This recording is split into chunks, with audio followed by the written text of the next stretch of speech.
Just be glad for all you have that's in today. Hey everyone, Connie here, and welcome to my blind reaction to JoJo's Bizarre Adventure, Vento Aureo, or Golden Wind if you prefer, episode 25. So we're here with another episode of JoJo, and I'm excited. I'm excited to see for more of what we've got. One thing I need to note, though, is I don't know who, and I'm not going to look it up right now, but someone in the comments of my last reaction kind of spoiled something for me, and I want to make clear. What I consider a spoiler is anything that tells me about where things are going to go. That tells me anything about like what's to come, or anything involving things that I probably wouldn't necessarily get just from this episode. That I would need to see more episodes and more arcs and stuff to come. And this one's minor, I will acknowledge, but it still bothered me. It's not like anyone told me, oh, this is going to happen in this upcoming episode. Nothing like that. But someone mentioned that Notorious B.I.G. is one of the strongest stands in all of JoJo. And here's the thing. Again, it's not a major spoiler. It's not a big plot thing. And honestly, I can tell from Notorious B.I.G.'s power and ability that, yeah, it would be.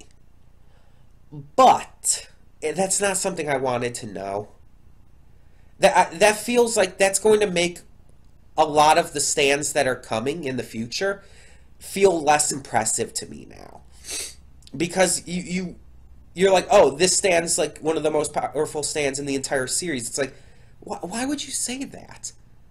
That's something I want to find out for myself. That's something I want to see. I consider that a spoiler. Because you're basically saying that most of the other stands we see from this point forward will not be that strong.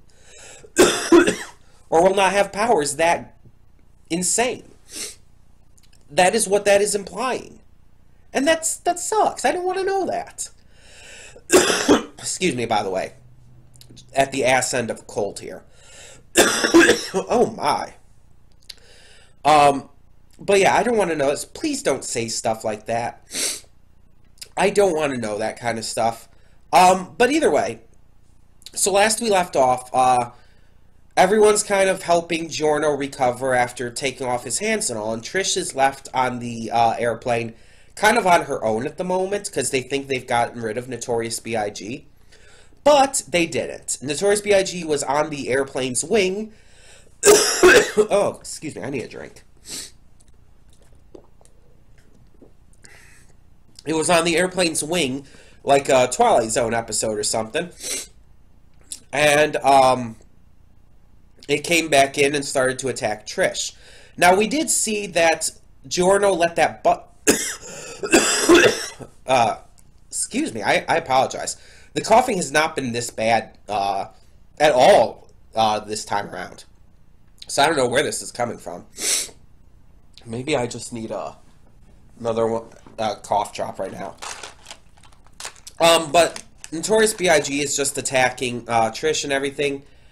She's alone, and it's kind of leading to the thought that I think that it's going to introduce her stand soon. We've seen a little bit of her stand before, outside of the train with Bruno, but we don't actually know fully what it is or what it does. We don't know its name. We only know what it looks like because of the new intro.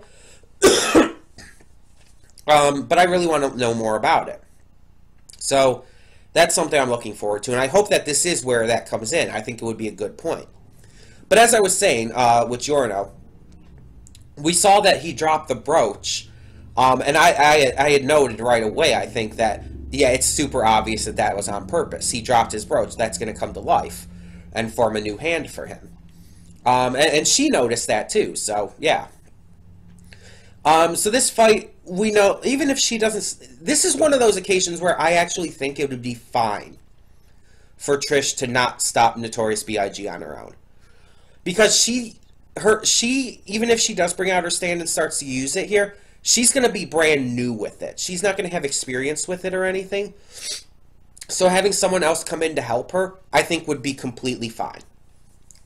In fact, it would actually make a lot of sense. But we'll see. We'll see where it goes. So we're just going to get on with it. So when the screen fades to black, pause this redirect and go to the description below. Follow the link to the reaction, and after you watch it, come back here to the redirect and resume play. Because after it fades to black and then fades back in, everything from that point forward will be my afterthoughts and will contain spoilers to the episode. So that being said, thank you so much for tuning in, and I will see you at the reaction. And we are back, and we'll begin with spoilers in 3, 2, 1, now. You know what I want? What I really, really want? I want Vento Aureo to stop proving me wrong. And I need to explain on that. I feel some of you may understand what I'm saying with that. Excuse me. Ugh. But I need to, I feel like, clarify what I mean. Up until this point,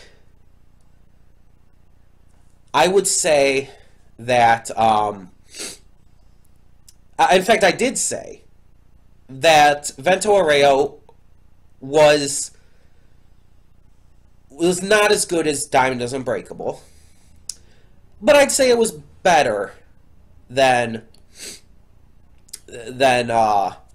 Stardust Crusaders or parts 1 or 2, Bloody Stream and Phantom Blood. Phantom Blood is part 1, Bloody Stream part 2.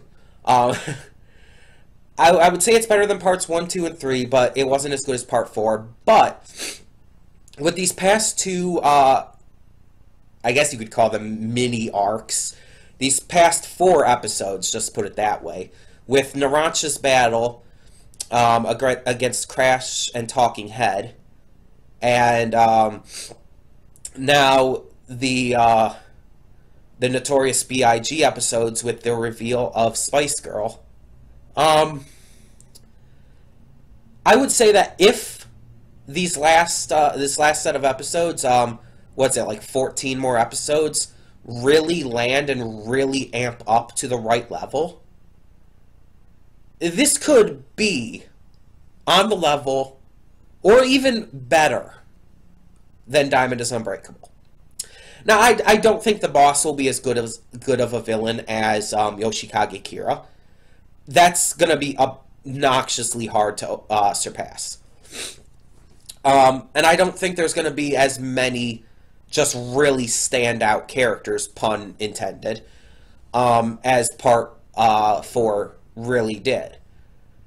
But from the last 2-parter, which, again, involved Narancia and everything, doing just so many amazing things for his character, as well as just one of the most badass scenes in JoJo, and really hammering in why I love him so much, why he's my favorite JoJo character. And now this 2-parter, really allowing Trish to grow as a character and come into her own, as well as giving us an already amazing stand with Spice Girl, who has a wonderful and likable personality already. Yeah, it's just like, that's fantastic. And to see how Trish solved this and everything was great. This was a truly fantastic 2-parter. And I like that Trish did this on her own, that she solved this on her own. That she didn't actually need anyone else to come in and help her in the end. And there's a couple reasons why I like this. I did mention I would be fine with if someone helped her, because, again, the stand was new for her. And at that point, it's like, you wouldn't expect her to necessarily be able to, but I admit that the biggest reason I'm okay with this is because it proved me wrong. It proved to me that I was saying that. I was saying that Trish might need help because she's new to her stand and isn't good to it yet, it doesn't know it yet and everything. And I was saying that because, honestly, because I was judging her. Because I was saying, like, oh, she'll just be confused and scared and kind of weirded out, and she won't know what to do.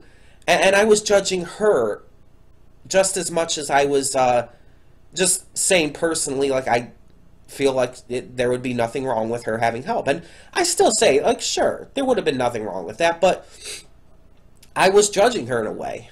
And I like that she was able to handle it on her own. She was able to solve it. And she did it excellently.